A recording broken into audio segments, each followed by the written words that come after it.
C'è sempre qualcosa di drammatico e di straordinario a cui nessuno presta attenzione. E questo è il mondo dei bambini. Ma mai, nessuno mai potrà riuscire a restituire l'interezza di quel tumulto che batte nei loro cuori, colora le loro fantasie, rabbuia le loro paure.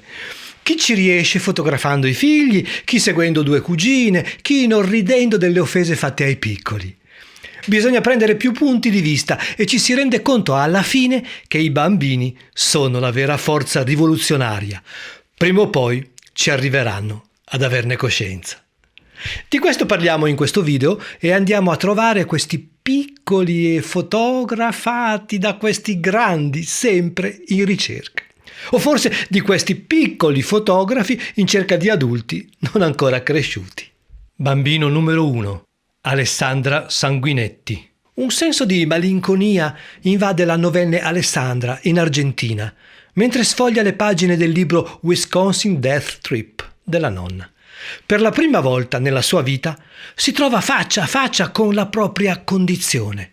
Le persone cupe che mi guardavano, il modo in cui le immagini erano ripetute casualmente, riflesse e ingrandite, come in un caleidoscopio, mi hanno condotto in questo mondo misterioso che lasciava intuire storie, drammi che erano suggeriti, ma non completamente spiegati. Vedere le foto di una ragazza nella sua bara e di una donna incredibilmente anziana mi ha gettato in panico. Così, alla sua prima consapevolezza che avrebbe dovuto morire, e realizza che queste persone erano state vive grazie a quelle fotografie. Regalatemi una macchina fotografica. Quanta fatica si fa a suonare e se poi lo strumento è intrasportabile eppure ti fotografano, allora lo sguardo supera la sorpresa e si trasforma quasi in vaga sopportazione. Nelle sue foto è sempre presente il lato oscuro del sogno americano, la durezza della vita rurale. Del teatro ha fatto una sua ricerca stilistica, il senso della messa in scena giocata coi bambini, sempre a metà tra l'affettuoso e l'imbarazzante. Un gioco ma scoperto, come se il sipario si fosse alzato al momento sbagliato. Nessuno ascolta gli adolescenti. Tutti pensano che uno è felice solo perché è giovane. Nessuno vede la guerra che combattono ogni giorno. Nelle sue foto c'è il terrore e la meraviglia uniti insieme. Non quello degli adulti, ma quello dei piccoli. Quasi come pisciarsi addosso. Questo bisogno di sentirsi protetti e un poco sperduti. Questo incontrollabile farsela addosso da ridere, sapendo che ne hai una paura matta. E questo è un poco una sensazione da bambini che ci continuiamo a portare dietro, che però per fortuna svanisce subito.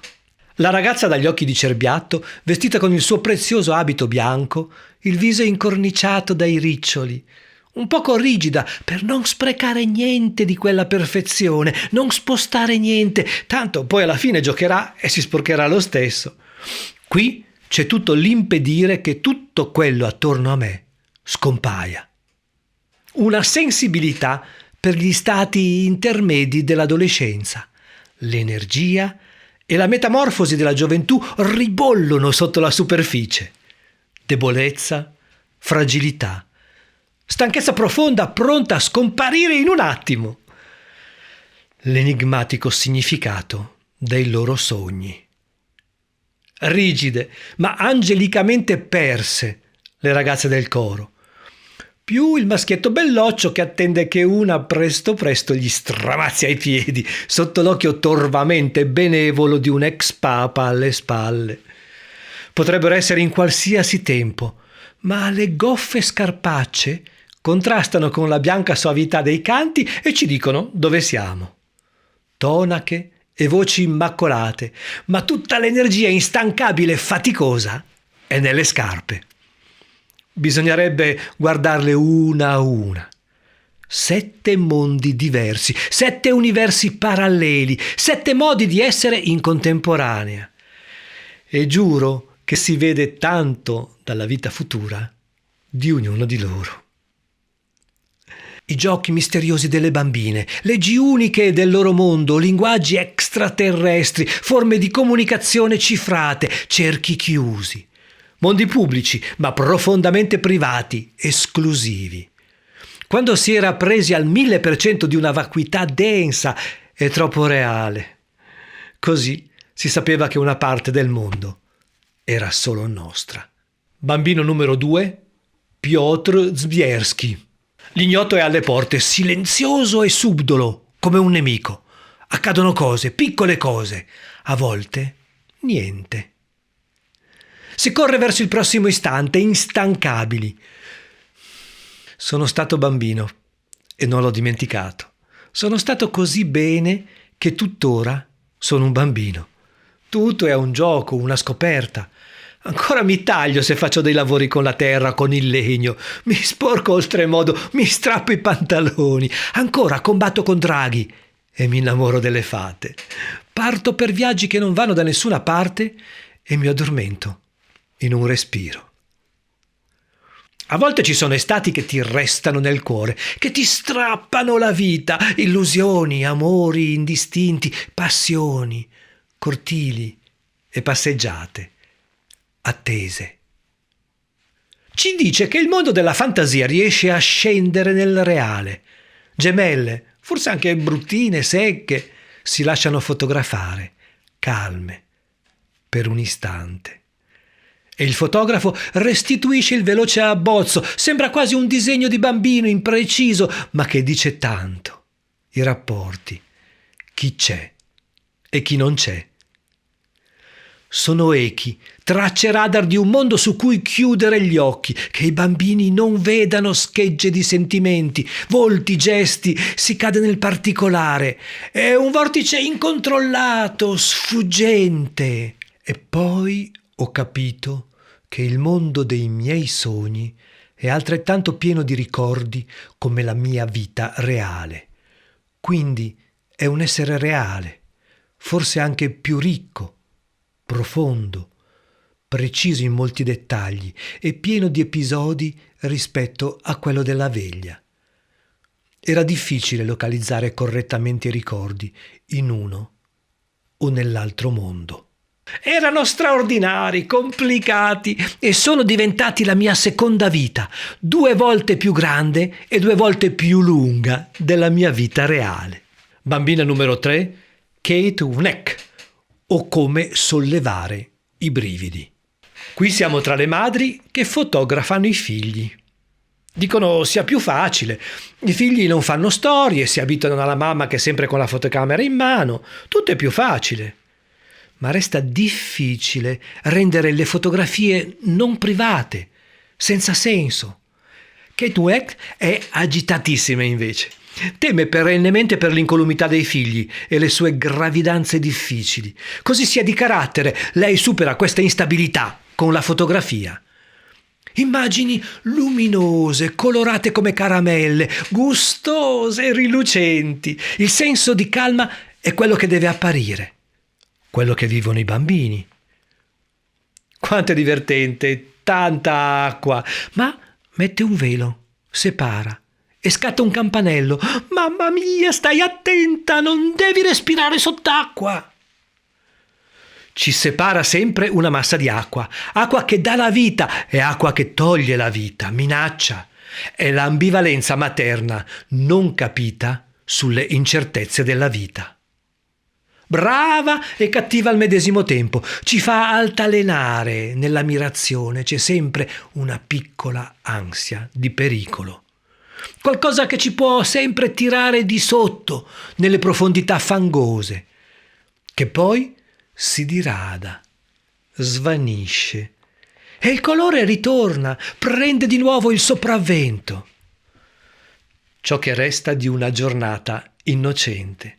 Guardo fuori, ma il riflesso dice che guardo te. Il prendersi cura dei genitori da parte dei figli, che sembrano grandi, a volte. Bambina numero 4, Gillian Laub. Avreste voluto voi essere in America da americani a vivere l'ascesa di Trump, a essere travolti da una pandemia e stare in certe famiglie? Ecco, scusate, Gillian Laub era inorridita e ce lo viene a dire, a urlare, direi. E basterebbe una foto per dirci tante cose.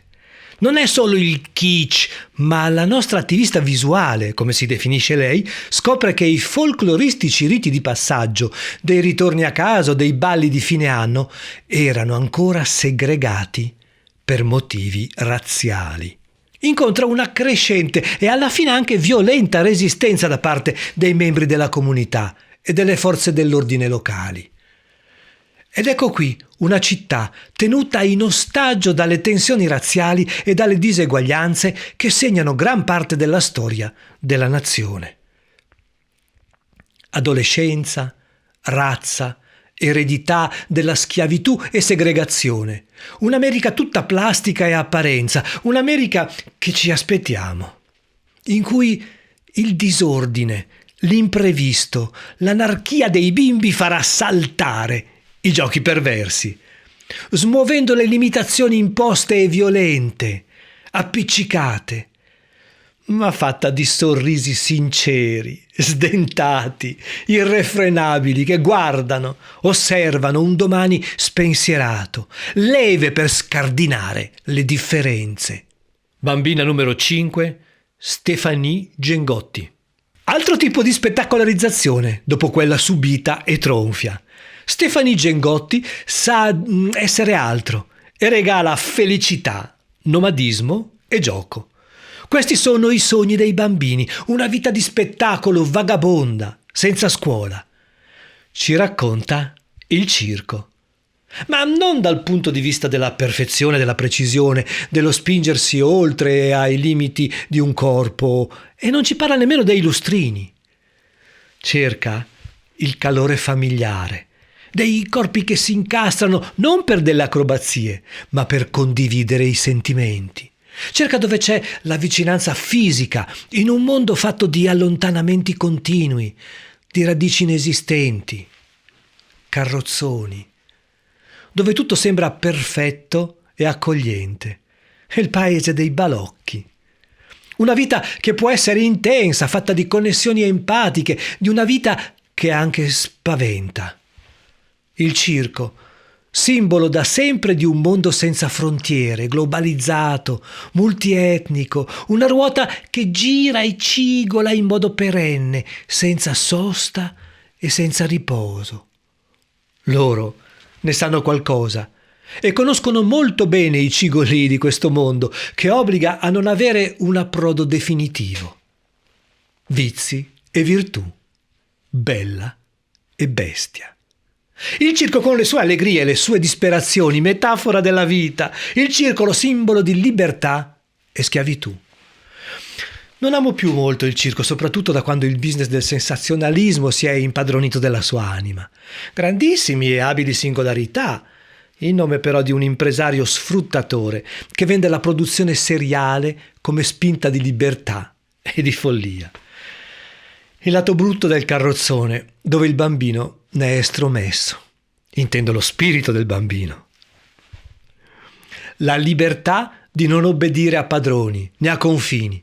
Questo mi piace. La schiavitù di andare sempre avanti, con la pioggia quando magari è inverno e l'acqua invade il caravan, o sotto il sole quando avvampa l'estate. I circhi familiari, i circhi scelti nella quotidianità in nome di un'idea profondamente artistica. I piccoli circhi quotidiani. Quelli dove si cerca una solidarietà degli amici, un senso della festa che non è solo da regalare, ma anche da prendere. La sorpresa di una città nuova.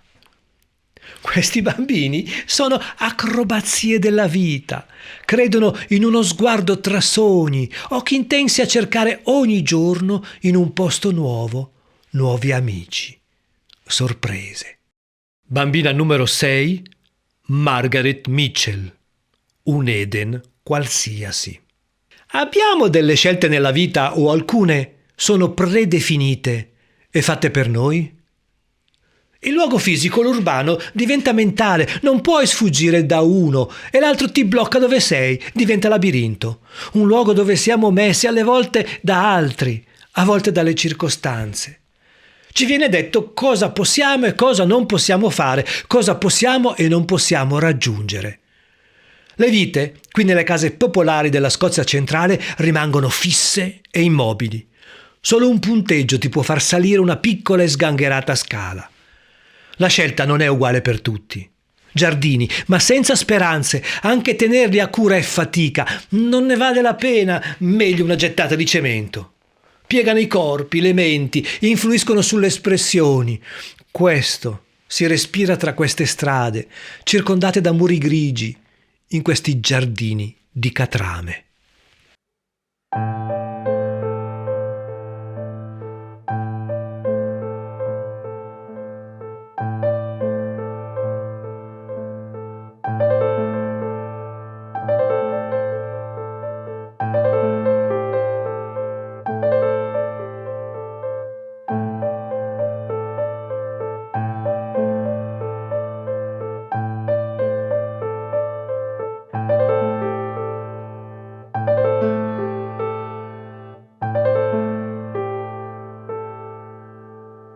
Permettiamo ai fiori di splendere. Forse il sorriso di un circo che non c'è in un giorno di pioggia ci porterà via, lontano. Bambino numero 7. M.D. Farad Rahman. Il mondo non è una favola se domani vengono le ruspe. C'era una volta un gruppo di bambini che viveva in una grande città in riva al mare. Tutti i giorni erano in spiaggia a giocare. In un giorno di sole, accecante, uno di loro si accorse che qualcosa andava storto. Gli altri dissero che era meglio se non succedeva niente. Era un albero poco più in là, che veniva abbattuto. Un gruppo di ingegneri aveva deciso che lì sarebbe nata una discarica e avrebbero costruito nuove case. I bambini ci restarono male e dopo essersi consultati decisero di dire no. Nessuno avrebbe toccato il loro spazio preferito. Ne parlarono anche i giornali di 3 ragazzini che fermavano le ruspe. Arrivarono i loro amici e amici degli amici delle città vicine. Bloccarono le strade, fermarono i lavori. E il finale? Il finale non c'è, perché questa storia deve ancora succedere, ma succederà molto presto. E sarà una sorpresa violenta e giocosa per tutti. I bambini sanno agire invece di lamentarsi. Bambino numero 8, Matic Zorman. Cacciate i bambini, separateli dalle loro famiglie, create colonne che camminino per non si sa dove. Teneteli lontani. Da cosa? Da qualsiasi cosa. Dai loro amici, dai loro genitori, da loro stessi. Divideteli prima che loro dividano qualcosa. Il mare, per esempio. Obbligateli all'oscurità. Togliete loro il respiro. Attenzione, chi chiude gli occhi verrà annegato. Bambino numero 9, Tamas Shield. Per fortuna ci sono posti dove i bambini possono chiudere gli occhi. E attraverso le fotografie, gli occhi, i volti e i gesti, i desideri, le gioie e le tristezze, le vite emergono. E come hanno trovato fiducia e amore, pace, protezione. Spostarsi sì è bello, ma fermarsi è giusto. Poter dire lì posso farci una vita, la mia vita, respirare, giocare, prendere il tempo.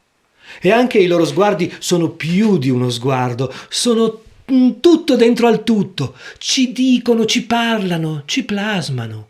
A volte le foto ti possono restare dentro, ti possono guidare, ti possono far credere che i forti esistono e sapere di non crederci, ma crederci.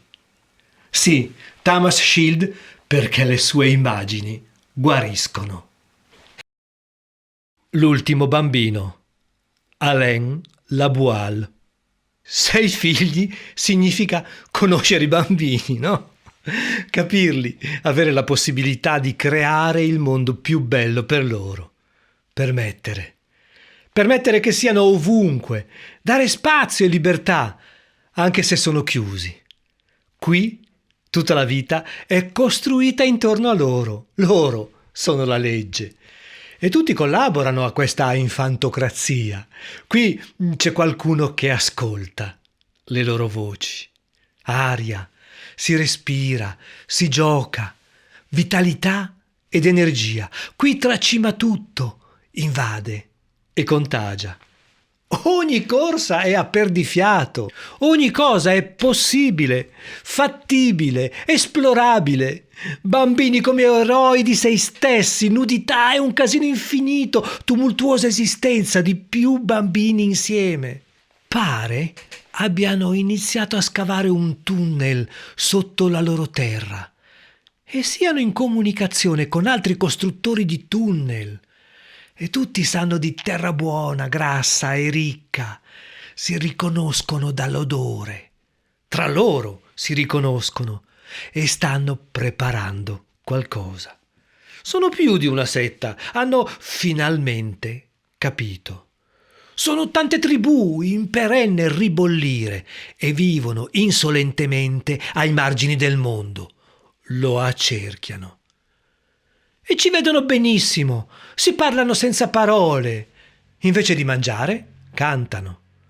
C'era una volta un gruppo di bambini che si stanno preparando a raggiungere altri bambini.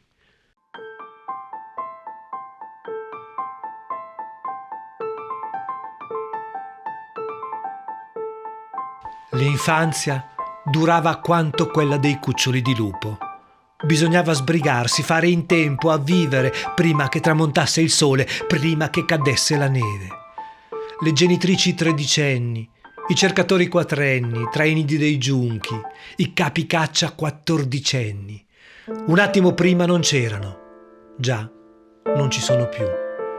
I capi dell'infinito si univano in fretta. Le fattucchiere biascicavano esorcismi con ancora tutti i denti della giovinezza. E del resto essi non contavano gli anni. Contavano reti, pentole, capanni, asce. Il tempo così prodigo, con una qualunque stella del cielo, tendeva loro una mano quasi vuota e la ritraeva in fretta, come pentito. Ancora un passo, ancora 2, lungo il fiume scintillante che dall'oscurità nasce e nell'oscurità scompare. Non c'era un altro attimo da perdere, domande da rinviare e illuminazioni tardive, se non le si erano avute per tempo. La saggezza non poteva aspettare i capelli bianchi, doveva vedere con chiarezza, prima che fosse chiaro. Il bene e il male ne sapevamo poco, ma tutto. Quando il male trionfa, il bene si cela. Quando il bene si mostra, il male si acquatta. Arrivi a putrefazione immediata chi acceca un'innocenza, si sfaldi, perisca, che i bambini possano incutere paura ai grandi, in qualsiasi modo. C'era una volta un gruppo di bambini che ne chiamò altri 100 e poi 100 e altri 100. Potevano fare un inferno. E un inferno fecero. E questi erano i miei bambini, figli quasi, sparsi per il mondo, giocosi, tristi, ma sempre pronti a stimolarci, pronti a fare le gare con noi, a correre e a volare. Per chi mi ha seguito fino a qui, arrivano i miei più grandi ringraziamenti. Seguirà poi ancora un video sulle donne, uno sugli uomini ed in conclusione un ultimo sulla famiglia, in questa indagine fotografica che farà saltare un poco di male confusioni, anche mie, lo giuro. Non esitate a lasciare commenti e per ricevere la newsletter settimanale senza francobollo andate sulla pagina newsletter del mio sito robertocarlone.it. Ciao, grazie ancora e un bacio.